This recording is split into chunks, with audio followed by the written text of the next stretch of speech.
Selamat pagi kelas 2, semoga hari ini kalian bersemangat untuk belajar ya. Kali ini kita akan belajar tentang Pancasila dan nilai-nilai yang dapat kita lakukan sehari-hari sesuai dengan Pancasila.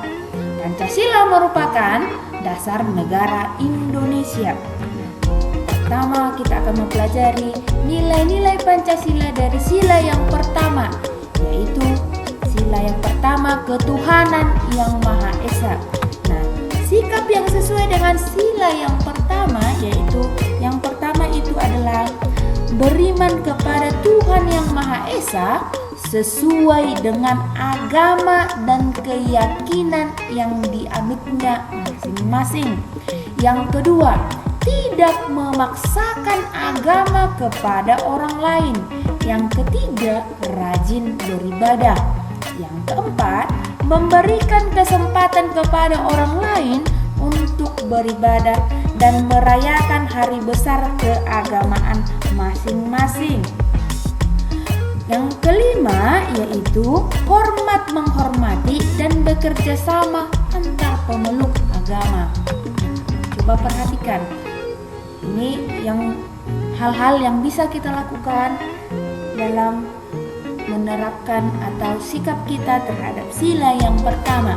Sila pertama ketuhanan yang Maha Esa, sehingga segenap umat beragama bebas memeluk menurut kepercayaannya, karena kita semua satu bangsa dan satu negara. Nah, contoh yang kedua, perhatikan lagi gambar ini.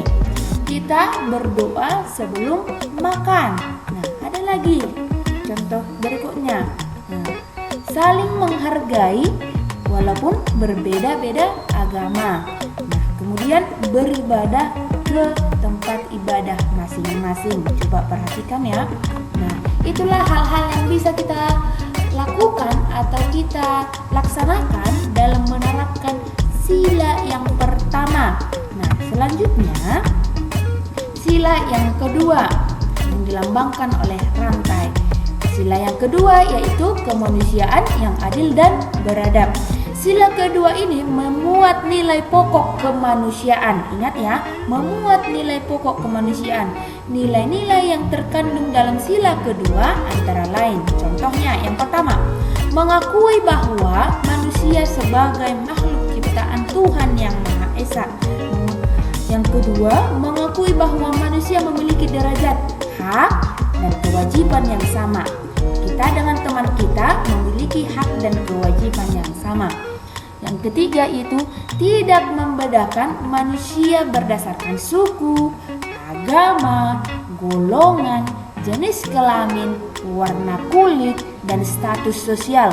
Maksudnya di sana, walaupun kita berbeda suku, berbeda agama, berbeda jenis kelamin, berbeda warna kulit, kita harus saling menghargai, saling menghormati, karena kita adalah satu bangsa, satu negara. Ingat semboyan dari negara kita yaitu Bhinneka Tunggal Ika, yang artinya berbeda-beda tetap satu jua.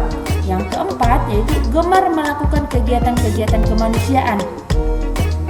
Contohnya seperti membantu teman kita yang terkena korban banjir, bencana alam, dan lain sebagainya. Yang kelima, berani membela kebenaran dan keadilan dengan kejujuran. Nah, coba perhatikan contohnya yang dapat kita lakukan. Ini ada yang pertama itu membantu korban bencana alam, membantu adikmu belajar, bersikap sopan kepada orang tuamu, tidak berbuat kasar kepada orang lain, menolong teman yang kesulitan, dan masih banyak lagi kegiatan atau perbuatan yang dapat kamu lakukan dalam mengamalkan sila kedua Pancasila. Nah, yang ketiga, sila ketiga dari Pancasila yaitu Persatuan Indonesia. Persatuan Indonesia yaitu sila ketiga yang diwujudkan dengan rasa cinta tanah air terhadap tanah air dan rela berkorban bagi bangsa dan negara agar persatuan dan kesatuan bangsa Indonesia tetap terjaga. Contohnya, mengutamakan kepentingan bersama. Yang kedua, menjalin persatuan dan kesatuan bangsa. Yang ketiga itu cinta tanah air. Ada di sini contohnya, yaitu mengikuti upacara penaikan bendera. Itu termasuk kita adalah contoh sikap cinta tanah air. Masih banyak lagi contoh-contohnya. Nah, semoga kamu dapat memahami apa yang telah Ibu jelaskan, bagaimana itu mengamalkan sila Pancasila yang dari yang pertama, sila yang kedua, dan sila yang ketiga. Semoga kamu selalu semangat untuk belajar. Terima kasih, salam sehat.